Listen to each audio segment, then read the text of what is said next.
আয় রব্বি আল্লাহ, সমস্ত দিক থেকে মুখ ফিরায় নিয়ে আমার চেহারা নিশ্চয় আমার চেহারা খানা ফিরায় নিয়ে দুনিয়ার তামাম কার্যাবলী থেকে ফিরায় নিয়ে একমাত্র তোমার দিকে মনোনিবেশ হয়ে তোমার দিকে মনোনিবেশ করে আমরা নামাজে দাঁড়ায় গেলাম।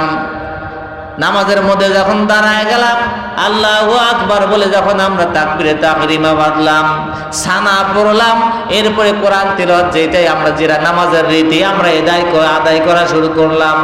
এবার আপনাদের কাছে প্রশ্ন, নামাজের জন্য যখন আমরা দাঁড়ায় গেলাম, আল্লাহ তাআলার কাছে ওয়াদা করলাম, আল্লাহ তামাম কিছু থেকে মুখখানা ফিরায় নিয়ে একমাত্র তোমার দিকে মনোনিবেশ করে আমরা নামাজের মধ্যে দাঁড়ায় গেলাম। আমি আপনাদের পায়ে ধরে বলতে চাই, আমরা যে নামাজের মধ্যে দাঁড়াই, বলেন তো দেখি মনটা এদিক সেদিক চলে যায় কিনা, নাকি নামাজের মধ্যেই থাকে? আপনাদের কারো যায় না, আমি মোল্লার কিন্তু চলে যায়। আপনাদের যায় কি? যদি যায় চলে যায় তাহলে বলেন আমার মন, আমি দাঁড়ায় গেছি নামাজের দিকে, আমি মনোনিবেশ আমার হওয়ার কথা একমাত্র আল্লাহ তাআলার দিকে, কিন্তু আমার মন চলে গেছে অন্যদিকে, মন অন্যদিকে চলে গেছে। তাহলে বলেন তো দেখি, ওই নামাজ আমার নামাজ হবে নাকি জিহালাত হয়ে যাবে? নামাজ হবে কি? বলে না না না না, এই জন্য আমার আল্লাহ তাআলা জানায় দিল, ফাওয়াইলুল লিল মুসাল্লিন আল্লাযিনা হুম আন সালাতিহিম সাহুন। এ আমার বান্দারা রে, যারা নামাজের মধ্যে উদাসীন, তাদের জন্য বড়ই দুর্ভোগ হয়ে নামক জাহান্নাম আল্লাহ তাআলা তাদের জন্য বানায় রেখেছে। নামাজ পড়ে মানুষ জান্নাতে যাবে, নামাজ পড়ে মানুষের মাপ পাবে, নামাজ পড়ে বান্দার মর্যাদা বেড়ে যাবে, নামাজ পড়বে বান্দা আল্লাহর সাথে দিদার হয়ে যাবে, নামাজ পড়বে আল্লাহ প্রেমের আলাপ করবে। অথচ আমরা নামাজের মধ্যে দাঁড়া যাই, নামাজ পড়ে আমাদের দ্বারা গুনাহ সংগঠিত হয়ে যাচ্ছে, নামাজের মধ্যে আমার শিরক হয়ে যাচ্ছে। বলে কেমন করে শিরক হয়ে যাচ্ছে? বলে আমি ওয়াদা করে দাঁড়ায় গেলাম আল্লাহ তাআলার দিকে, কিন্তু আমার কাজ চলে যাচ্ছে। আমি যেই পেশার মধ্যে আছি, আমি মোল্লা আজকে নামাজে দাঁড়াইলাম, আর নামাজের মধ্যে দাঁড়াইলাম, আমি আজকে ওয়াজ করব। কি ওয়াজ করব? যদি ভালো না হয় পরবর্তীতে আমাকে আর দাওয়াত দেওয়া হবে না। আমি মোল্লা আজকে কিরাত যদি ভালো না হয়, মুসল্লিরা আমার পিছন থেকে চলে যাবে, আমার জনবল কমে যাবে, এক সময় আমার ইমামতি চলে যাবে। এবার আজকে আমি নামাজে দাঁড়ায় গেলাম, আমার ব্যবসা বাণিজ্যের দোকানে কি বেচা কেনা হয়ে গেল, কি ভুলে গেল না, কোন মাল বেশি আছে কোন মাল কম আছে, আমার চিন্তার মধ্যে ঢুকে গেল। আমি নামাজের মধ্যে দাঁড়ায় গেলাম, আমার কৃষি কাজের মধ্যে মাথার মধ্যে ঢুকে গেল, যে যেই পেশার মধ্যে যুক্ত আছি, যেই মাইন্ড নিয়ে আমরা নামাজে দাঁড়ায় যাই, ওই মাইন্ডগুলো, ওই বিষয়গুলো আমার আপনার নামাজের মধ্যে চলে আসে কিনা, জোরে বলুন। যদি নামাজের মধ্যে চলে আসে, বলেন বুকে হাত দিয়ে বলেন, আমার নবী রাহমাতুল্লাহ আলামিন নবী বলেছে, নামাজ হলো আল্লাহ তাআলার সাথে প্রেমের আলাপ, নামাজ হলো বান্দার আল্লাহ তাআলার সাথে দিদার সাক্ষাৎ। বলেন তো এই নামাজ আমাদের দ্বারা সম্ভব হবে কিনা, জোরে বলো। হবে কি? বলে না না না না, তাহলে আমার রাসূলের কথা কি কখনো মিথ্যা হতে পারে? বলে না না না, সোনার মানিকের আমার আব্বা জানেরা, আমার নামাজ কেমন ভাবে আদায় করতে হবে একটু তাকায় দেখি। নামাজের পাগল সাহাবী হযরত আলী কাররামাল্লাহু ওয়াজহাহু রাদিয়াল্লাহু তাআলা আনহু কেমন নামাজ আদায় করেছে, কেমন নামাজ আদায় করেছে। হযরত আলী রাদিয়াল্লাহু তাআলা আনহু এত নামাজের পাগল, আমার নবী রাহমাতুল আলামিন নবীর সাহাবী হযরত আলী কাররামাল্লাহু ওয়াজহাহু রাদিয়াল্লাহু তাআলা আনহু, উনি যুদ্ধের ময়দানে চলে গেল। যুদ্ধ করতে করতে একটা তীর এসে হযরত আলী রাদিয়াল্লাহু তাআলা আনহুর পায়ের মধ্যে ঢুকে গেল। চিৎকার করে বললেন একবার নাউযুবিল্লাহ। হযরত আলী রাদিয়াল্লাহু তাআলা আনহুর আপনার পা থেকে তীরখানা খোলা হবে, চিৎকার করে খোলা যায় না, খোলা সম্ভব হয় না। আলী রাদিয়াল্লাহু তাআলা আনহু অস্থির হয়ে যায়। আমার নবী ডাক দিয়ে বলে, এ আমার সাহাবীরা তোমরা শোনো শোনো শোনো, আমার আলীর খবরদার তীর খুলতে তোমরা যায় না, তীর খুললে এখন যে প্রচন্ড ব্যথা পাবে, সাবধান হয়ে যাও। আমার আলীকে কষ্ট দিও না, আলীকে কষ্ট দিয়ে না। আমার আলী যখন নামাজের মধ্যে চলে যাবে, হযরত আলী যখন নামাজের মধ্যে চলে যাবে, আমার সাহাবী আলীর পায়ে থেকে তখন তোমরা তীরখানা খুলে নেবে। বলে কারণটা কি? কারণটা কি? বলে আমার নবী রাহমাতুল্লাহ আলামিন নবী জানায় দিল, এ আমার সাহাবীরা রে, আমার আলী যখন নামাজের মধ্যে চলে যায়, আল্লাহ তাআলার প্রেমে এত বেহুশ হয়ে চলে যায়, আমার আল্লাহ তাআলার প্রেমে পাগল হয়ে যায়, কোনো খেয়াল তার মধ্যে থাকে না। এ নবীর উম্মতেরা রে, যেই তীরখানা হযরত আলী রাদিয়াল্লাহু তাআলা আনহুর পায়ে মোবারকে আপনার ঢুকে গিয়েছিল, ওই তীর বের করা যায় না, পায়ের গোশত ছিঁড়ে চলে আসে কিন্তু তীর বের হয় না। আলী রাদিয়াল্লাহু তাআলা চিৎকার করে বসে, অথচ ওই আলী রাদিয়াল্লাহু তাআলা আনহু যখন নামাজের মধ্যে চলে গেল, সিজদায় চলে গেছে, সাহাবীরা তীরখানা বের করে নিয়েছে, গোশত বের হয়ে চলে আসছে। হযরত আলী রাদিয়াল্লাহু তাআলা আনহু একবারের জন্য শব্দ করে নাই, চিৎকার করে বলুন একবার মারহাবা আল্লাহুম্মা সাইয়্যিদিনা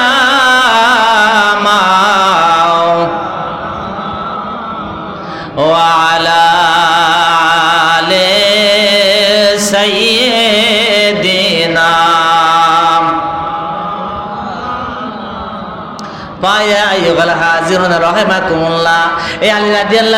তাহলে কেমন নামাজ আদায় করেছে, নামাজের মধ্যে এমন ভাবে ডুবে গেছে, দুনিয়া একদিকে আর হযরত ওমর হযরত আলী রাদিয়াল্লাহু তাআলা আনহু একদিকে। সোনার মানিকের আমার আব্বাজানেরা আমার নবী রাহমাতুল্লাহ আলামিন নবীর সাহাবী আবু বকর সিদ্দিক রাদিয়াল্লাহু তাআলা আনহু কেমন ভাবে নামাজে দাঁড়ায় গেছে রে। হযরত আবু বকর সিদ্দিক রাদিয়াল্লাহু তাআলা আনহু নামাজে দাঁড়ায় গেছে, এমন নামাজের দাঁড়ায় আছে, কিয়ামের মধ্যে আছে আছে আছে, কোথায় একটা পাখি চলে আসলো, পাখি এসে হযরত আবু বকর সিদ্দিক রাদিয়াল্লাহু তাআলা আনহুর কাঁধের উপরে বসলো, ডিম পেড়ে চলে গেল। হযরতে আবু বকর সিদ্দিক রাদিয়াল্লাহু তাআলা আনহু একটুকু নড়াচড়াও করে নাই, জোরে বলুন সুবহানাল্লাহ। পাখিও বুঝতে পারে নাই এটা মানুষ দাঁড়ায় আছে না কি দাঁড়ায় আছে। তাহলে ওনারা নামাজ আদায় করেছে, কেমন নামাজ আদায় করেছে, আর আজকে আমরা কেমন নামাজ আদায় করি। সোনার মানিকের আমার আব্বাজানেরা আমরা নামাজে দাঁড়াই, আমাদের মনটা এদিক সেদিক চলে যাবে। বলে কারণটা কি আমাদের নামাজ কেন এরকম হয় না, আমরা নামাজের পর দাঁড়ায় গেলে কেন মনটা এদিক সেদিক চলে যায়। বলে কারণ আছে। আমার নবী রাহমাতুল্লাহ আলামিন নবী জানায় দিয়েছে রে, আর সহিহুল বুখারীর মধ্যে বর্ণনা করা হয়ে গেছে। আমার নবী রাহমাতুল্লাহ আলামিন নবীর হাদিস শরীফের মধ্যে আছে, আমি আপনার যে মানুষ, আপনার যে বডি রয়ে গেছে রে, এই বডির মধ্যে একটা রাজধানী আছে। কারণ বাংলাদেশের রাজধানী হলো ঢাকা। এই ঢাকা আপনার রাজধানীতে আপনার যিনি বসে আছেন, যিনি সরকার, উনি যে বসে আছেন, উনি যেভাবে দেশ চালাইতেছেন ওইভাবে দেশ পরিচালিত হবে না, কি বলেন? এখন তারেক জিয়া আছে, তারেক জিয়ার অর্ডারে বাংলাদেশ চলতেছে। এর আগে অন্য সরকার ছিল, তার আগে অন্য সরকার ছিল। ওই গদিতে যে বসে থাকবে তার আন্ডারে বাংলাদেশ চলবে নাকি অন্য কারো আন্ডারে চলবে? বলে না, অন্য কারো আন্ডারে চলতে পারে না। এ নবীর উম্মতেরা রে, আপনার যে বডি নামক একটা যে দেহ নামক বডি আছে রে, এই বডির একটা আপনার রাজধানী আছে যার নাম হলো লতিফায়ে কলব। এ নবীর উম্মতেরা রে, এই লতিফায়ে কলবের মধ্যে যে বসে থাকবে রে, আপনার চরিত্র, আপনার মস্তিষ্ক, আপনার হাত পা মন আমাদের ওই রকম ভাবে চলাফেরা করবে। জোরে বলুন না সুবহানাল্লাহ। বলে কারণটা কি? বলে ওইটা হলো শরীরের রাজধানী, ওটাকে হলো শরীরের রাজধানী। ওইটা যদি আল্লাহ মার্কা হয় তাহলে আমার মনটা আল্লাহ, আমার সমস্ত কার্যকলাপ হবে আল্লাহ মার্কা। আর ওই জায়গায় যদি মিস্টার ইবলিস বসে থাকে, আমার সমস্ত কার্যকলাপ হবে আল্লাহ মার্কা। এ নবীর উম্মতেরা রে, আমার নবী রাহমাতুল্লাহ আলামিন নবী বলেন, আশ-শাইতানু জাসিমুন কলবি ইবনে আদামা ফাইদা যাকারাল্লাহু খানাসা ওয়া ইদা গাফালা ওয়াসওয়াসা। আমার নবী রাহমাতুল্লাহ আলামিন নবী বলেন, আর সহিহুল বুখারীর হাদিসে কোন জয়ীফ হাদিস নয়, সহিহ হাদিসের মধ্যে আমার নবী রাহমাতুল্লাহ আলামিন নবী বলে রে, বান্দার কলবে আপনার শরীরের মধ্যে এক টুকরা গোশত আছে, ওই গোশতের নাম হলো লতিফায়ে কলব।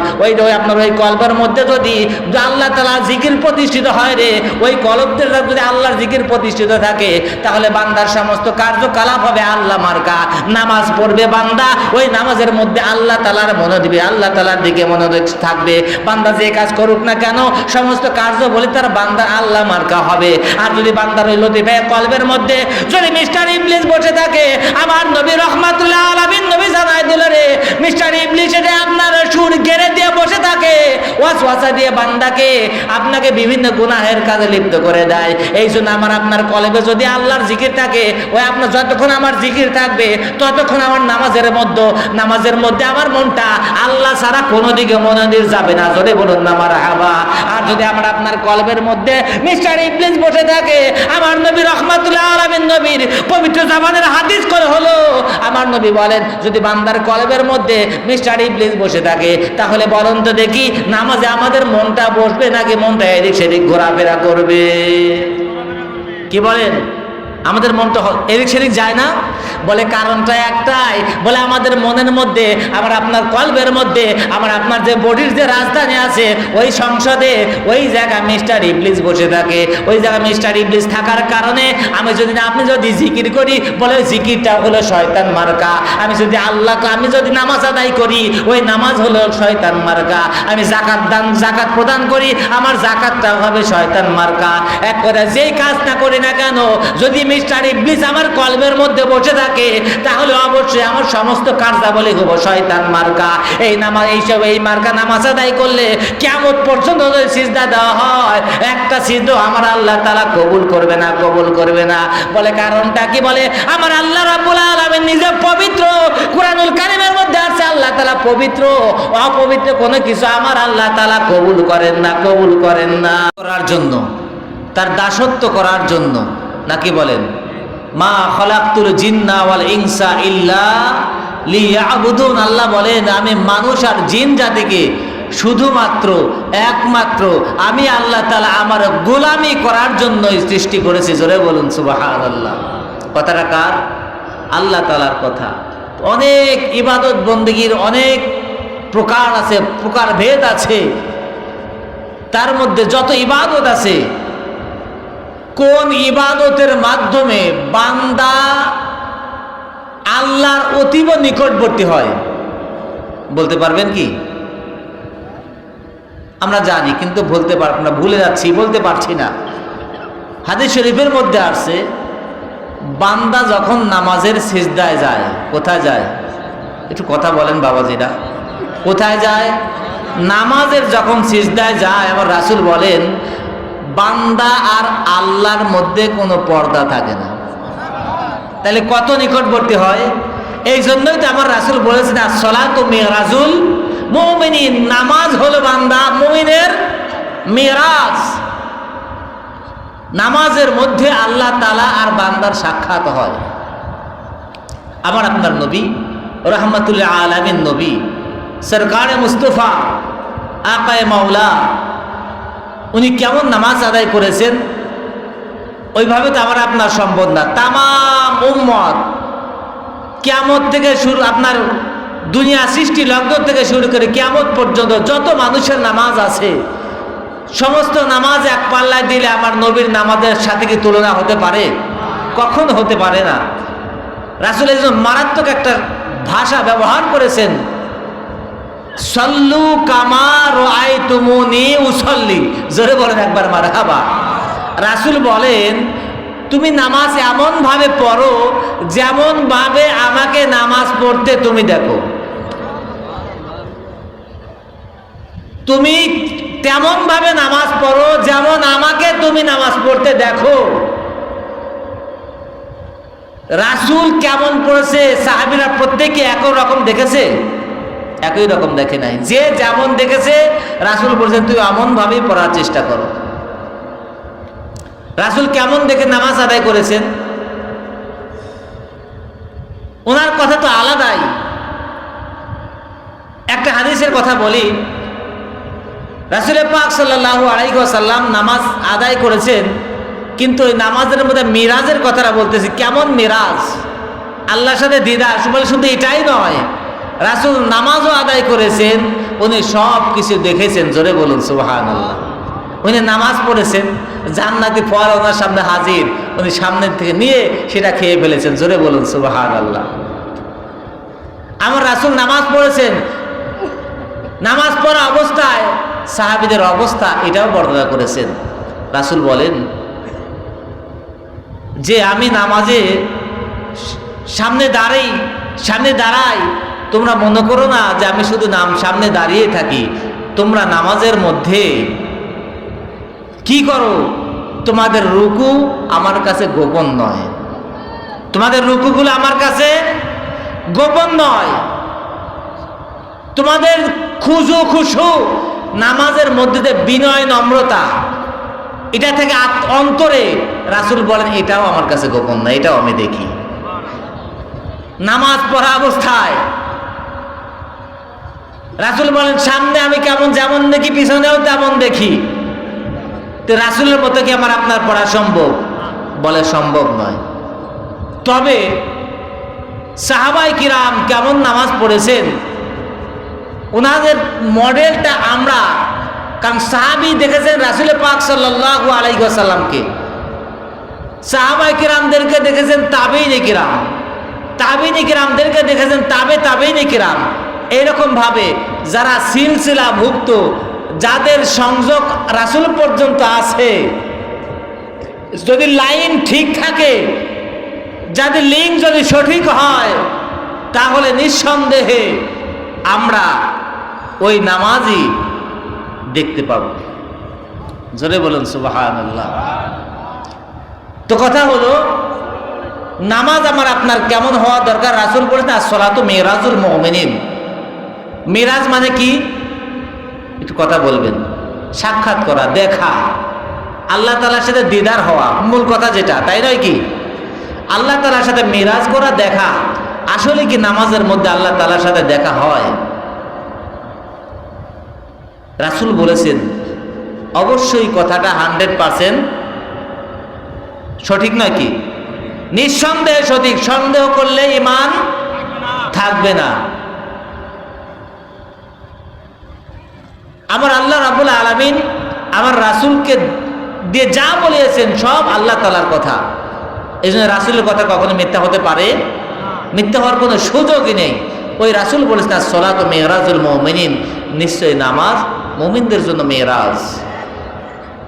রাসূলের হাদিসও এটা বলতেছেন, অপর হাদিসে, যে বান্দা যখন নামাজে যায়, বান্দা যখন দাঁড়ায় আল্লাহ তাআলার সামনে, যেন বান্দা আল্লাহর সাথে প্রেমের আলাপে লিপ্ত হয়ে যায়। জোরে বলুন সুবহানাল্লাহ। বলেন তো দেখি, প্রেমের আলাপ, প্রেমের আলাপ যখন হয় তখন মনোযোগ এদিক সেদিক যাবে কি? যাবে না। বান্দা যখন নামাজের সিজদা যায়, আল্লাহ এবং বান্দার মধ্যে পর্দা উঠে যায়, পর্দা থাকে না। তার মানে আল্লাহ তাআলার সাথে দিদারে মশগুল হয়ে যায়। কিন্তু আমরা নামাজ আদায় করি, আমাদের নামাজে কি আসলেই মেরাজ হয়? জোরে কথা বলেন, হয় কি? আবার রাসূল আল্লাহ তাআলা কোরআনে বলেছেন ইন্নাস সালাতা তানহা আনিল ফাহশাই ওয়াল মুনকার, নিশ্চয় নামাজ নামাজীকে যাবতীয় গুনাহের কাজ, পাপাচার, অশ্লীল কাজ থেকে বিরত রাখে। যে মানদণ্ড আল্লাহ তাআলা দিলেন এবং রাসূল দিলেন, আমাদের নামাজগুলো আসলে কি সেরকম হয় কিনা? জোরে বলুন, হয় কিনা? যদি না হয় তাহলে কি হবে? যদি না হয়, যে নামাজ আমাকে আপনাকে জান্নাতি বানায় দিবে, যেই নামাজ আমাকে আল্লাহর সাথে দিদার করিয়ে দিবে, যেই নামাজ আমার যাবতীয় পাপ রাশিকে ধুয়ে মুছে কি করবে? সাফ করে দিবে, পরিষ্কার করে দিবে। আবার ওই নামাজ বলতেছে, যদি নামাজ আমার কবুল না হয়, আমার আল্লাহ তাআলা জানিয়ে দিয়েছেন ফাওয়াইলুল লিল মুসাল্লিন আল্লাযীনা হুম আন সালাতিহিম সাহুন, ওই সমস্ত নামাজীদের জন্য বড়ই দুর্ভোগ যারা নামাজের মধ্যে উদাসীন। উদাসীন কাকে বলা হয়? উদাসীন আমরা কাকে বলবো? বলে আমি তাকায় আছে আপনাদের সামনে, আমার মন আছে অন্যদিকে। আমি তাকায় আছে আপনাদের দিকে, কথা বলছে, আমার মন অন্যদিকে। আমার কথা আর মনের যে একটা লিঙ্ক, এটা নাই। আমি নামাজে দাঁড়াচ্ছি, ইন্নী ওয়াজ্জাহতু ওয়াজহিয়া লিল্লাযী ফাতারাস সামাওয়াতি ওয়াল আরদা হানিফা ওয়া মা আনা মিনাল মুশরিকিন। আমি যখন নামাজের মধ্যে দাঁড়ায় গেলাম, সোনার ভাইরা আমার, পর্দার অন্তরে মা ও বোনেরা, আমরা যখন নামাজে দাঁড়ায় যাই নামাজের দোয়া পড়ি, ইন্নী ওয়াজ্জাহতু ওয়াজহিয়া লিল্লাযী ফাতারাস সামাওয়াতি ওয়াল আরদা হানিফা ওয়া মা আনা মিনাল মুশরিকিন। আয় রব্বি আল্লাহ, সমস্ত দিক থেকে মুখ ফিরায় নিয়ে আমার চেহারা নিশ্চয় আমার চেহারা খানা ফিরায় নিয়ে দুনিয়ার তাম কার্যাবলী থেকে ফিরায় নিয়ে একমাত্র তোমার দিকে মনোনিবেশ হয়ে তোমার দিকে মনোনিবেশ করে আমরা নামাজে দাঁড়ায় গেলাম। নামাজের মধ্যে যখন দাঁড়ায় গেলাম, আল্লাহু আকবার বলে যখন আমরা তাকবীরে তাহরিমা বাঁধলাম, সানা পড়লাম, এরপরে কোরআন তিলাওয়াত যেটাই আমরা যেটা নামাজের রীতি আমরা আদায় করা শুরু করলাম। এবার আপনাদের কাছে প্রশ্ন, নামাজের জন্য যখন আমরা দাঁড়ায় গেলাম, আল্লাহ তাআলার কাছে ওয়াদা করলাম, আল্লাহ তামাম কিছু থেকে মুখখানা ফিরায় নিয়ে একমাত্র তোমার দিকে মনোনিবেশ করে আমরা নামাজের মধ্যে দাঁড়ায় গেলাম। আমি আপনাদের পায়ে ধরে বলতে চাই, আমরা যে নামাজের মধ্যে দাঁড়াই, বলেন তো দেখি মনটা এদিক সেদিক চলে যায় কিনা, নাকি নামাজের মধ্যেই থাকে? আপনাদের কারো যায় না, আমি মোল্লার কিন্তু চলে যায়। আপনাদের যায় কি? যদি যায় চলে যায় তাহলে বলেন আমার মন আমি দাঁড়ায় গেছি নামাজের দিকে, আমি মনোনিবেশ আমার হওয়ার কথা একমাত্র আল্লাহ তাআলার দিকে, কিন্তু আমার মন চলে গেছে অন্যদিকে, মন অন্যদিকে চলে গেছে। তাহলে বলেন তো দেখি ওই নামাজ আমার নামাজ হবে নাকি জিহালাত হয়ে যাবে? নামাজ হবে কি? বলে না না না না। এই জন্য আমার আল্লাহ তাআলা জানায় দিল, ফাওয়াইলুল লিল মুসাল্লিন আল্লাযিনা হুম আন সালাতিহিম সাহুন। এ আমার বান্দারা রে, যারা নামাজের মধ্যে উদাসীন, তাদের জন্য বড়ই দুর্ভোগ হয়ে নামক জাহান্নাম আল্লাহ তাআলা তাদের জন্য বানায় রেখেছে।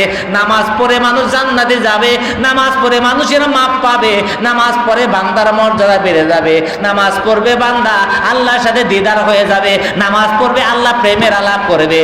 অথচ আমরা নামাজের মধ্যে দাঁড়া যাই, নামাজ পড়ে আমাদের দ্বারা গুনাহ সংগঠিত হয়ে যাচ্ছে, নামাজের মধ্যে আমার শিরক হয়ে যাচ্ছে। বলে কেমন করে শিরক হয়ে যাচ্ছে? বলে আমি ওয়াদা করে দাঁড়ায় গেলাম আল্লাহ তাআলার দিকে, কিন্তু আমার কাজ চলে যাচ্ছে। আমি যেই পেশার মধ্যে আছি, আমি মোল্লা আজকে নামাজে দাঁড়াইলাম, আর নামাজের মধ্যে দাঁড়াইলাম, আমি আজকে ওয়াজ করব। কি ওয়াজ করব? যদি ভালো না হয় পরবর্তীতে আমাকে আর দাওয়াত দেওয়া হবে না। আমি মোল্লা আজকে কিরাত যদি ভালো না হয় মুসল্লিরা আমার পিছন থেকে চলে যাবে, আমার জনবল কমে যাবে, এক সময় আমার ইমামতি চলে যাবে। এবার আজকে আমি নামাজে দাঁড়ায় গেলাম, আমার ব্যবসা বাণিজ্যের দোকানে কি বেচা কেনা হয়ে গেল, কি ভরে গেল না, কোন মাল বেশি আছে কোন মাল কম আছে আমার চিন্তার মধ্যে ঢুকে গেল। আমি নামাজের মধ্যে দাঁড়ায় গেলাম, আমার কৃষি কাজের মধ্যে মাথার মধ্যে ঢুকে গেল, যে পেশার মধ্যে যুক্ত আছি, যেই মাইন্ড নিয়ে আমরা নামাজে দাঁড়ায় যাই, ওই মাইন্ডগুলো ওই বিষয়গুলো আমার আপনার নামাজের মধ্যে চলে আসে কিনা জোরে বলুন। যদি নামাজের মধ্যে চলে আসে, বলেন বুকে হাত দিয়ে বলেন, আমার নবী রাহমাতুল্লাহ আলামিন নবী বলেছে, নামাজ হলো আল্লাহ তাআলার সাথে প্রেমের আলাপ, নামাজ হলো বান্দার আল্লাহ তাআলার সাথে দিদার সাক্ষাৎ। বলেন তো এই নামাজ আমাদের দ্বারা সম্ভব হবে কিনা জোরে বলুন। হবে কি? বলে না না না না। তাহলে আমার রাসূলের কথা কি কখনো মিথ্যা হতে পারে? বলে না না না। সোনার মানিকের আমার আব্বা জানেরা, আমার নামাজ কেমন ভাবে আদায় করতে হবে একটু তাকায় দেখি। নামাজের পাগল সাহাবী হযরত আলী কাররামাল্লাহু ওয়াজহাহু রাদিয়াল্লাহু তাআলা আনহু কেমন নামাজ আদায় করেছে, কেমন নামাজ আদায় করেছে। হযরত আলী রাদিয়াল্লাহু তাআলা আনহু এত নামাজের পাগল, আমার নবী রাহমাতুল লিল আলামিন নবীর সাহাবী হযরত আলী কাররামাল্লাহু ওয়াজহাহু রাদিয়াল্লাহু তাআলা আনহু উনি যুদ্ধের ময়দানে চলে গেল। যুদ্ধ করতে করতে একটা তীর এসে হযরত আলী রাদিয়াল্লাহু তাআলা আনহুর পায়ের মধ্যে ঢুকে গেল। চিৎকার করে বললেন একবার নাউযুবিল্লাহ। হযরত আলী রাদিয়াল্লাহু তাআলা আনহুর আপনার পা থেকে তীরখানা খোলা হবে, চিৎকার করে খোলা যায় না, খোলা সম্ভব হয় না। আলী রাদিয়াল্লাহু তাআলা আনহু অস্থির হয়ে যায়। আমার নবী ডাক দিয়ে বলে, এ আমার সাহাবীরা তোমরা শোনো শোনো শোনো, আমার আলীর খবরদার তীর খুলতে তোমরা যায় না, তীর খুললে এখন সে প্রচন্ড ব্যথা পাবে, সাবধান হয়ে যাও। আমার আলীকে কষ্ট দিও না, আলীকে কষ্ট দিয়ে না। আমার আলী যখন নামাজের মধ্যে চলে যাবে, হযরত আলী যখন নামাজের মধ্যে চলে যাবে, আমার সাহাবী আলীর পায়ে থেকে তখন তোমরা তীরখানা খুলে নেবে। বলে কারণটা কি? কারণটা কি? বলে আমার নবী রাহমাতুল্লাহ আলামিন নবী জানায় দিল, এ আমার সাহাবীরা রে, আমার আলী যখন নামাজের মধ্যে চলে যায়, আল্লাহ তাআলার প্রেমে এত বেহুশ হয়ে চলে যায়, আমার আল্লাহ তাআলার প্রেমে পাগল হয়ে যায়, কোনো খেয়াল তার মধ্যে থাকে না। এ নবীর উম্মতেরা রে, যেই তীরখানা হযরত আলী রাদিয়াল্লাহু রাদিয়াল্লাহু তাআলা আনহুর পায়ে মোবারকে আপনার ঢুকে গিয়েছিল, ওই তীর বের করা যায় না, পায়ের গোশত ছিঁড়ে চলে আসে কিন্তু তীর বের হয় না। আলী রাদিয়াল্লাহু তাআলা চিৎকার করে বসে, অথচ ওই আলী রাদিয়াল্লাহু তাআলা আনহু যখন নামাজের মধ্যে চলে গেল, সিজদায় চলে গেছে, সাহাবীরা তীরখানা বের করে নিয়েছে, গোশত বের হয়ে চলে আসছে। হযরত আলী রাদিয়াল্লাহু তাআলা আনহু একবারের জন্য শব্দ করে নাই, চিৎকার করে বলুন একবার মারহাবা আল্লাহুম্মা সাইয়্যিদিনা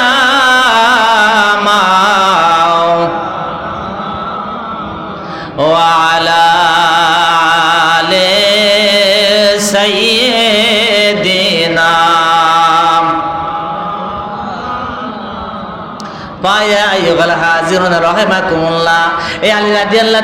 তাহলে কেমন নামাজ আদায় করেছে, নামাজের মধ্যে এমন ভাবে ডুবে গেছে, দুনিয়া একদিকে আর হযরত ওমর হযরত আলী রাদিয়াল্লাহু তাআলা আনহু একদিকে। সোনার মানিকের আমার আব্বাজানেরা আমার নবী রাহমাতুল্লাহ আলামিন নবীর সাহাবী আবু বকর সিদ্দিক রাদিয়াল্লাহু তাআলা আনহু কেমন ভাবে নামাজে দাঁড়ায় গেছে রে। হযরত আবু বকর সিদ্দিক রাদিয়াল্লাহু তাআলা আনহু নামাজে দাঁড়ায় গেছে, এমন নামাজের দাঁড়ায় আছে, কিয়ামের মধ্যে আছে আছে আছে, কোথায় একটা পাখি চলে আসলো, পাখি এসে হযরত আবু বকর সিদ্দিক রাদিয়াল্লাহু তাআলা আনহুর কাঁধের উপরে বসলো, ডিম পেড়ে চলে গেল। হযরত ওমর হযরতে আবু বকর সিদ্দিক রাদিয়াল্লাহু তাআলা আনহু একটুকু নড়াচড়াও করে নাই, জোরে বলুন সুবহানাল্লাহ। পাখিও বুঝতে পারে নাই এটা মানুষ দাঁড়ায় আছে না কি দাঁড়ায় আছে। তাহলে ওনারা নামাজ আদায় করেছে, কেমন নামাজ আদায় করেছে, আর আজকে আমরা কেমন নামাজ আদায় করি। সোনার মানিকের আমার আব্বাজানেরা আমরা নামাজে দাঁড়াই, আমাদের মনটা এদিক সেদিক চলে যাবে। বলে কারণটা কি আমাদের নামাজ কেন এরকম হয় না, আমরা নামাজের পর দাঁড়ায় গেলে কেন মনটা এদিক সেদিক চলে যায়। বলে কারণ আছে। আমার নবী রাহমাতুল্লাহ আলামিন নবী জানায় দিয়েছে রে, আর সহিহুল বুখারীর মধ্যে বর্ণনা করা হয়ে গেছে। আমার নবী রাহমাতুল্লাহ আলামিন নবীর হাদিস শরীফের মধ্যে আছে, আমি আপনার যে মানুষ, আপনার যে বডি রয়ে গেছে রে, এই বডির মধ্যে একটা রাজধানী আছে। কারণ বাংলাদেশের রাজধানী হলো ঢাকা। এই ঢাকা আপনার রাজধানীতে আপনার যিনি বসে আছেন, যিনি সরকার, উনি যে বসে আছেন, উনি যেভাবে দেশ চালাইতেছেন ওইভাবে দেশ পরিচালিত হবে না, কি বলেন? এখন তারেক জিয়া আছে, তারেক জিয়ার অর্ডারে বাংলাদেশ চলতেছে। এর আগে অন্য সরকার ছিল, তার আগে অন্য সরকার ছিল। ওই গদিতে যে বসে থাকবে তার আন্ডারে বাংলাদেশ চলবে নাকি অন্য কারো আন্ডারে চলবে? বলে না, অন্য কারো আন্ডারে চলতে পারে না।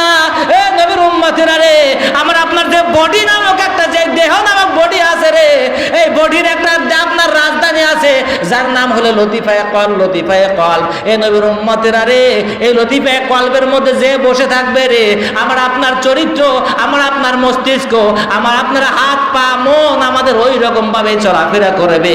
জোরে বলুন না সুবহানাল্লাহ। বলে কারণটা কি? বলে ওইটা হলো শরীরের রাজধানী, ওটাকে হলো শরীরের রাজধানী। ওইটা যদি আল্লাহ মার্কা হয় তাহলে আমার মনটা আল্লাহ, আমার সমস্ত কার্যকলাপ হবে আল্লাহ মার্কা। আর ওই জায়গায় যদি মিস্টার ইবলিস বসে থাকে, আমার সমস্ত কার্যকলাপ হবে আল্লাহ মার্কা। এ নবীর উম্মতেরা রে, আমার নবী রাহমাতুল্লাহ আলামিন নবী বলেন, আশ-শাইতানু যাসিমুন কলবি ইবনে আদামা ফাইদা যাকারাল্লাহু খানাসা ওয়া ইদা গাফালা ওয়াসওয়াসা।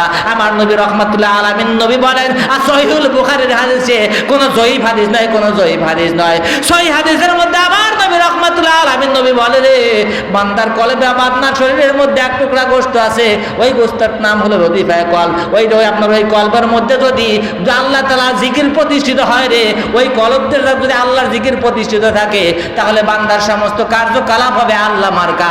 নামাজ পড়বে বান্দা, ওই নামাজের মধ্যে আল্লাহ তাআলার মনে দিবে, আল্লাহ তাআলার দিকে মনোযোগ থাকবে। বান্দা যে কাজ করুক না কেন, সমস্ত কার্য বলে তার বান্দা আল্লাহ মার্কা হবে। আর যদি বান্দার ওই লতিফায়ে কলবের মধ্যে যদি মিস্টার ইবলিস বসে থাকে, আমার নবী রাহমাতুল্লাহ আলামিন নবী জানায় দিল রে, মিস্টার ইবলিস এটা আপনার সুর গেড়ে দিয়ে বসে থাকে, ওয়াসওয়াসা দিয়ে বান্দাকে আপনাকে বিভিন্ন গুনাহের কাজে লিপ্ত করে দেয়। এই জন্য আমার আপনার কলবে যদি আল্লাহর জিকির থাকে, ওই আপনার যতক্ষণ আমার জিকির থাকবে ততক্ষণ আমার নামাজের মধ্যে আমার মনটা আল্লাহ ছাড়া কোনো দিকে মনোনির যাবে না। যদি বলুন না মারহাবা। আর যদি আমার আপনার কলবের মধ্যে মিস্টার ইবলিস বসে থাকে, আমার নবী রাহমাতুল্লাহ আলামিন নবীর পবিত্র জাবানের হাদিস করে হলো, আমার নবী বলেন যদি বান্দার কলবের মধ্যে মিস্টার ইবলিস বসে থাকে, তাহলে বলুন তো দেখি নামাজে আমাদের মনটা বসবে নাকি মনটা এদিক সেদিক ঘোরাফেরা করবে? কি বলেন? আমাদের মনটা এদিক সেদিক যায় না? বলে কারণটা একটাই, বলে আমাদের মনের মধ্যে, আমার আপনার কলবের মধ্যে, আমার আপনার যে বডির যে রাজধানী আছে ওই সংসদে ওই জায়গায় মিস্টার ইবলিস বসে থাকে। ওই জায়গায় মিস্টার ইবলিস থাকার কারণে আপনি যদি জিকির করি, বলে জিকিরটা হলো শয়তান মার্কা। আমি যদি নামাজ আদায় করি, ওই নামাজ হলো শয়তান মার্কা। আমি জাকাত প্রদান করি, আমার জাকাতটা হবে শয়তান মার্কা। এক কথা যেই কাজ না করি না কেন, যদি মিস্টার ইবলিস আমার কলবের মধ্যে বসে থাকে, তাহলে অবশ্যই আমার সমস্ত কার্যাবলী হবো শয়তান মার্কা। এই মার্কা নামাজ আদায় করলে কিয়ামত পর্যন্ত সিজদা দেওয়া হয়, একটা সিজদা আমার আল্লাহ তাআলা কবুল করবে না। বলে কারণটা কি? বলে আমার আল্লাহ রাব্বুল আলামিন নিজে পবিত্র। কুরআনুল কারীমের মধ্যে আছে আল্লাহ তাআলা পবিত্র, অপবিত্র কোনো কিছু আমার আল্লাহ তাআলা কবুল করেন না। আল্লাহুম্মা সাল্লি সাইয়্যিদিনা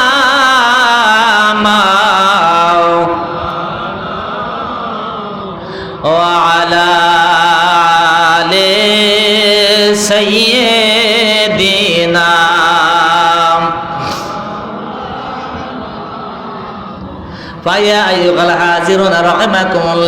তাহলে সোনার মানিকেরা, আমার আব্বা জানেরা, পর্দার অন্তরালে মা ও বোনেরা, এবার আমরা প্রত্যেকে যদি আমার আপনার কলিজায় হাত দিয়ে বলি কেন আমার নামাজের মনটা এদিক সেদিক যায়, বলে কারণটা একটাই, আমার আপনার মন কানাতে এদিক সেদিক যাবে, কারণ হলো আমার কলবের মধ্যে মিস্টার ইবলিস বসে আছে।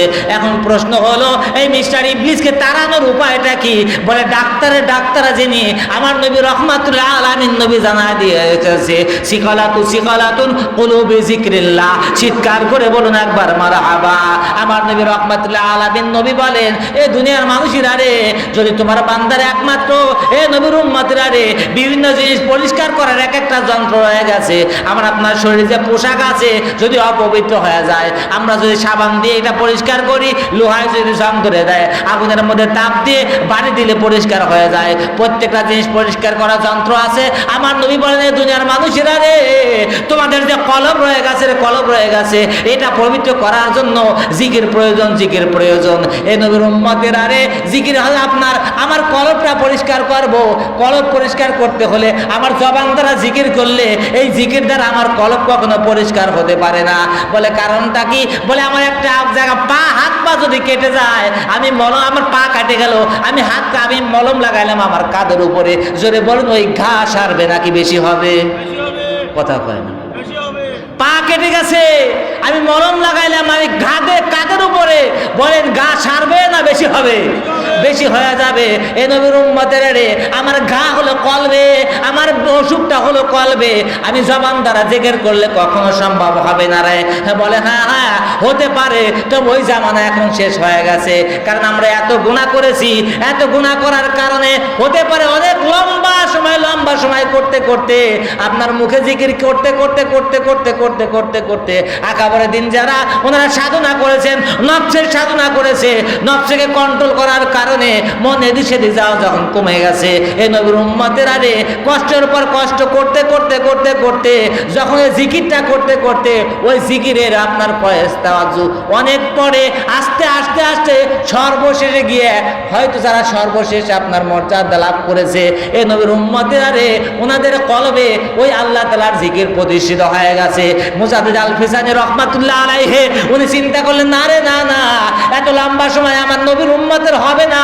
আমার হাবিব নবীর উম্মতেরা তারা দুনিয়ামুখী হয়ে গেছে, তাড়াতাড়ি এই মানুষগুলোকে আল্লাহ পর্যন্ত কেমনে পৌঁছায়া যায়। মুজাদ্দিদ আল ফিসানি রাহমাতুল্লাহ আলাইহি, ইমাম বাহাউদ্দিন নকশবন্দি রাহমাতুল্লাহ আলাইহি, ওনারা চিন্তা করলেন, না এই মুখে যে আপনার জিকির আর হবে না, অন্তরে জিকির করতে হবে। কারণ ব্যথা, আমার অসুখ হলো অন্তরে, ব্যথা আমার অন্তরে, এই জায়গায় ওষুধ না দিলে বান্দার তাড়াতাড়ি সম্ভব হবে না। এই জন্য মুজাদ্দিদ আল ফিসানি রহমাতুল্লাহ আলাইহি আপনার কলবের মধ্যে জিকিরের জন্য ব্যবস্থা করে দিলেন।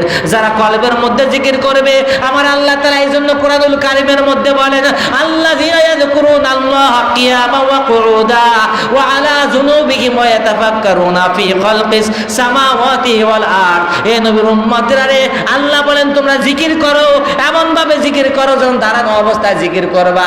আবার কেমন ভাবে জিকির করবা? বসে যখন থাকবে তখন আমি আল্লাহ তাআলার জিকির করবা, আবার যখন তুমি শুয়ে থাকবা তখন আমি আল্লাহ তাআলার জিকিরে থাকবা। ভাই আপনাদের কাছে একটা প্রশ্ন, বান্দাদের কয়টা অবস্থা হতে পারে? হয় বান্দা দাঁড়ায় থাকবে, না হয় বসে থাকবে, আর না হলে আপনার তৃতীয় অবস্থা শুয়ে থাকবে। এই তিনটা অবস্থা ছাড়া বান্দার আরো কোনো অবস্থা আছে নাকি নাই? হ্যাঁ আছে? বলে নাই নাই। আমার আল্লাহ বলতেছে বান্দারা রে, তিনটা অবস্থায় তোমাকে আমি আল্লাহ তাআলার জিকির করতে হবে। তারাই হলো উলিল আলবাব, তারাই হলো উলিল আলবাব, তারাই হলো সফল কাম যারা সর্ব অবস্থায় আমি আল্লাহ তাআলার জিকির করে। এবার প্রশ্ন, সর্ব অবস্থায় কেমনে আমরা জিকির করবো? এটা তো কখনো সম্ভব হতে পারে না। কিন্তু কোরআন বলতেছে, বলে হ্যাঁ অবশ্যই সম্ভব, অবশ্যই সম্ভব। বলে কেমন করে? আমরা যদি কাজ করি তাহলে আমি কেমন করে জিকির করবো? যেমন আমি যখন আজকে মনে করেন ইরির খেতে চলে গেলাম, ইরি যখন বনবো তখন কেমন করে জিকির করবো? আমার মন তো ওই দিকে চলে যাবে। যে পেশার কাজ করি না কেন, ওই পেশা যাওয়ার পরে জিকির করা আমার দ্বারা সম্ভব হয় না, সম্ভব হয় না। এ নবীর উম্মতেরা রে, আর না হলে আমরা সর্বশেষ অবস্থা যেটা শুয়ে থাকলাম, ঘুমায় গেলে তখন আবার কেমন করে জিকির করব? আল্লাহ যেহেতু বলেছে শুয়ে থাকেও জিকির করতে হবে, তাহলে তো অনেক শুয়ে থাকলেই তো আমরা ঘুমের মধ্যে থাকি, তাহলে জিকির করা কেমন সম্ভব হতে পারে? বলে হ্যাঁ হতে পারে। যদি কলবে দ্বারা জিকির করা হয় রে, দুনিয়ার সমস্ত কাজা বলেও হবে। যখন আমি বান্দা ঘুমায় গেলে তারপরেও বান্দার কলবখানা আল্লাহ আল্লাহ আল্লাহ আল্লাহ জিকির করবে। জোরে বলুন সুবহানাল্লাহ। বলে এটা কেমন করে সম্ভব রে? এ নবীর উম্মতেরা রে, মুজাদ্দিদ আল ফিসানি রাহমাতুল্লাহ আলাইহি এই জন্য আমাদের কলবের উপরে প্রথম নাম্বার সাধনা দিয়েছে। কলবের উপরে সাধনা। এ নবীর উম্মতেরা রে, কলবের উপর যখন আমরা জিকির করতে থাকি, মুর্শিদের পক্ষ থেকে যখন রুহানি ফয়েজ তাওয়াজ্জু আবার আপনার কলবের মধ্যে আসে, আস্তে আস্তে ওই আপনার অন্তরে কালেমাগুলো আমার নবী রাহমাতুল্লাহ আলামিন নবী বলেন, এই নবীর উম্মতরা রে, মুসনাদ আহমদ শরীফের মধ্যে, তিরমিজি শরীফের মধ্যে হাদিস শরীফ কানা আসছে। আমার নবী রাহমাতুল্লাহ আলামিন নবী বলেন, বান্দা যখন দুনিয়াতে চলাফেরা করে রে, বান্দা একটা যখন গুনাহের কাজ করে, ওই বান্দার কলবের উপরে গিয়ে জমা হয়ে যায়। আমার হাতের দ্বারা গুনাহ করলে হাত গুনাহ ধরে রাখবে ক্ষমতা নাই, হাত ধ্বংস হয়ে যাবে। চোখের দ্বারা যদি গুনাহ হয়, চোখে যদি জমা থাকতো চোখখানা নষ্ট হয়ে যাইতো। আমার পায়ের দ্বারা গুনাহ হয়, পায়ে যদি জমা থাকতো পাখানা নষ্ট হয়ে যাইতো। কারো ক্ষমতা নাই, ক্ষমতা নাই। আমার অঙ্গ প্রত্যঙ্গ যার দ্বারাই গুনাহ হোক না কেন, সমস্ত গুনাহগুলো কলবে গিয়ে জমা হয়ে যায়। যেমন যারা আমরা মাছ মারি জালি দিয়ে, তিন কোনা জালি আছে না, জালি দিয়ে যখন মাছ মারি, মাছ মারগুলো মাছ সর্বশেষ যখন আমরা উত্তোলন করে জালিখানা, মাছগুলো টোনায় গিয়ে জমা হয়ে যায়। জোরে বলুন ঠিক কিনা? এক জায়গায় কোনায় গিয়ে জড়া হয়ে যায়। ঠিক অনুরূপ ভাবে আমরা যত গুনাহ খাতা করি না কেন, সমস্ত গুনাহগুলো আমার হাতের গুনাহ হাতে থাকে না, পায়ের গুনাহ পায়ে থাকে না, চোখের গুনাহ চোখে থাকে না, সমস্ত গুনাহগুলো আমার আপনার কলবে গিয়ে জমা হয়ে যায়। আমার রাসূল বলে, এ আমার উম্মতেরা রে, ওই জায়গা যখন আল্লাহ রাব্বুল আলামিনের রহমত পড়ে যায় রে, রহমত পড়ার কারণে ওই গুনাহগুলো আস্তে আস্তে চলে যায়, গুনাহগুলো সরে যায়। কারণ গুনাহ হলো হালকা, গুনাহ হলো হালকা, আর রহমত বরকত এটা হলো ভারী, এটা হলো ভারী। আল্লাহর রহমত এরা ভারী। ওই বান্দার রহমত যখন আমার আপনার কলবের মধ্যে পড়ে যায়, আস্তে আস্তে ওই ফয়েজ তাওয়াজ্জুর কারণে ওই আপনার কালিমাগুলো দূরীভূত হয়ে যায়, দূরীভূত হয়ে যায়। বান্দার অন্তরখানা আলোকিত হয়ে যায়। বান্দার অন্তরখানা যখন আলোকিত হয়ে যায়, বান্দার কলবখানা যখন আলোকিত হয়ে যায়, সঙ্গে সঙ্গে বান্দার কলব আল্লাহ তাআলার জিকিরে নিমজ্জিত হয়ে যায়। চিৎকার করে বলুন না একবার মারহাবা। আল্লাহুম্মা সাল্লি আলা মাওলানা মুহাম্মাদ ওয়া আলা সাইয়্যিদিনা। পায়া আইয়ুহাল হাজিরুনা রাহিমাকুমুল্লাহ, এ নবীর উম্মতেরা রে, এই জন্য যখন বান্দার কলবের মধ্যে আল্লাহ জিকির জারি হয়ে যাবে, বান্দার কলবে যখন কালিমা দুরবিত হয়ে যাবে, কালিমা যখন সরে যাবে, তখন তো আল্লাহর জিকির প্রতিষ্ঠিত হয়ে যাবে। তাহলে এই অবস্থায় যখন বান্দা নামাজে দাঁড়ায় যাবে, এই বান্দা যখন নামাজে দাঁড়ায় যাবে, তখন বান্দার সাথে আল্লাহ তাআলার দিদার হওয়া সম্ভব। ওই বান্দা যখন নামাজে যাবে, ওই নামাজে যাওয়ার কারণে বান্দা আল্লাহ তাআলার সাথে মিরাজ হওয়া সম্ভব। জোরে বলুন না সুবহানাল্লাহ। তাহলে সোনার মানিকেরা, আমার আব্বা জানেরা, পর্দার অন্তরালে মা ও বোনেরা, এবার আমরা প্রত্যেকে যদি আমার আপনার কলিজায় হাত দিয়ে বলি, কেন আমার নামাজের মনটা এদিক সেদিক যায়? বলে কারণটা একটাই, আমার আপনার মন কানাতে এদিক সেদিক যাবে, কারণ হলো আমার কলবের মধ্যে মিস্টার ইবলিস বসে আছে। এখন প্রশ্ন হলো, এই মিস্টার ইবলিসকে তাড়ানোর উপায়টা কি? বলে ডাক্তার যিনি, আমার নবী রহমাতুল্লাহ আলামিন নবী জানা দিয়েছে, সিকালাতুন কুলুবি যিকরিল্লাহ। চিৎকার করে বলুন একবার মারহাবা। আমার নবী রহমাতুল্লাহ আলামিন নবী বলেন, এই দুনিয়ার মানুষেরা রে, যদি তোমার বান্দার একমাত্র এ নবীর উম্মতেরা রে, বিভিন্ন জিনিস পরিষ্কার করার এক একটা যন্ত্র হয়ে গেছে। আমার আপনার শরীরে যে পোশাক আছে, যদি অপবিত্র হয়ে যায়, আমরা যদি সাবান দিয়ে এটা পরিষ্কার করি, লোহায় যদি জং ধরে দেয়, আগুনের মধ্যে তাপ দিয়ে বাড়ি দিলে পরিষ্কার হয়ে যায়। প্রত্যেকটা জিনিস পরিষ্কার করার যন্ত্র আছে। আমার নবী বলেন, এই দুনিয়ার মানুষেরা রে, তোমাদের যে কলব রয়ে গেছে, এটা পবিত্র করার জন্য জিকির প্রয়োজন। এই নবীর উম্মতেরা রে, জিকির হলো আমার কলবটা পরিষ্কার করব। কলব পরিষ্কার করতে হলে আমার জবান দ্বারা জিকির করলে, এই জিকির দ্বারা আমার কলব কখনো পরিষ্কার হতে পারে না। বলে কারণটা কি? বলে আমার একটা জায়গা হাত পা যদি কেটে যায়, আমার পা কেটে গেল, আমি মলম লাগাইলাম আমার কাঁধের উপরে, জোরে বলুন, ওই ঘা সারবে নাকি বেশি হবে? কথা কয় না। পা কেটে গেছে, আমি মলম লাগাইলাম আমি কাঁধের উপরে, বলেন ঘা সারবে না বেশি হবে? বেশি হয়ে যাবে। এ নবীর উম্মতের রে, আমার ঘা হলো কলবে, আমার অসুখটা হলো কলবে। আমি জবান দ্বারা জিকির করলে কখনো সম্ভব হবে না রে। বলে হ্যাঁ হতে পারে, তো ওই জামানা এখন শেষ হয়ে গেছে, কারণ আমরা এত গুনাহ করেছি। এত গুনাহ করার কারণে হতে পারে অনেক লম্বা সময় করতে আপনার মুখে জিকির করতে একেবারে দিন যারা ওনারা সাধনা করেছেন, নফসের সাধনা করেছে, নফসকে কন্ট্রোল করার কারণে মন এদিক সেদিক যাওয়া যখন কমে গেছে, এই নবীর উম্মতেরা রে, কষ্টের পর কষ্ট করতে যখন এই জিকিরটা করতে ওই জিকিরের আপনার তাওয়াজ্জু অনেক পরে আস্তে সর্বশেষে গিয়ে, হয়তো যারা সর্বশেষে আপনার মর্যাদা লাভ করেছে, এই নবীর উম্মতেরা রে, ওনাদের কলবে ওই আল্লাহ তাআলার জিকির প্রতিষ্ঠিত হয়ে গেছে। মুজাদ্দিদ আল ফিসানি রাহমাতুল্লাহ আলাইহি উনি চিন্তা করলেন, না রে না, এত লম্বা সময় আমার নবীর উম্মতের হবে না। আমার হাবিব নবীর উম্মতেরা তারা দুনিয়ামুখী হয়ে গেছে, তাড়াতাড়ি এই মানুষগুলোকে আল্লাহ পর্যন্ত কেমনে পৌঁছায়া যায়। মুজাদ্দিদ আল ফিসানি রাহমাতুল্লাহ আলাইহি, ইমাম বাহাউদ্দিন নকশবন্দি রাহমাতুল্লাহ আলাইহি, ওনারা চিন্তা করলেন, না এই মুখে যে আপনার জিকির আর হবে না, অন্তরে জিকির করতে হবে। কারণ ব্যথা, আমার অসুখ হলো অন্তরে, ব্যথাও যে আমার অন্তরে, এই জায়গায় ওষুধ না দিলে বান্দার তাড়াতাড়ি সম্ভব হবে না। এই জন্য মুজাদ্দিদ আল ফিসানি রাহমাতুল্লাহ আলাইহি আপনার কলবের মধ্যে জিকিরের জন্য ব্যবস্থা করে দিলেন। যারা কলবের মধ্যে জিকির করবে, আমার আল্লাহ তাআলা এই জন্য কুরআনুল কারীমের মধ্যে বলেন, আল্লাযীনা ইয়াযকুরুনাল্লাহা কিয়ামান ওয়া কুউদা ওয়া আলা যুনুবিহিম ওয়া ইয়াতাফাক্কারুনা ফি খালকিস সামাওয়াতি ওয়াল আরদ। এ নবীর উম্মতেরা রে, আল্লাহ বলেন তোমরা জিকির করো, এমন ভাবে জিকির করো যখন দাঁড়ানো অবস্থায় জিকির করবা। আবার কেমন ভাবে জিকির করবা? বসে যখন থাকবে তখন আমি আল্লাহ তাআলার জিকির করবা, আবার যখন তুমি শুয়ে থাকবা তখন আমি আল্লাহ তাআলার জিকিরে থাকবা। ভাই আপনাদের কাছে একটা প্রশ্ন, বান্দাদের কয়টা অবস্থা হতে পারে? হয় বান্দা দাঁড়ায় থাকবে, না হয় বসে থাকবে, আর না হলে আপনার তৃতীয় অবস্থা শুয়ে থাকবে। এই তিনটা অবস্থা ছাড়া বান্দার আরো কোনো অবস্থা আছে নাকি নাই? হ্যাঁ আছে। বলে নাই নাই। আমার আল্লাহ বলতেছে বান্দারা রে, তিনটা অবস্থায় তোমাকে আমি আল্লাহ তাআলার জিকির করতে হবে।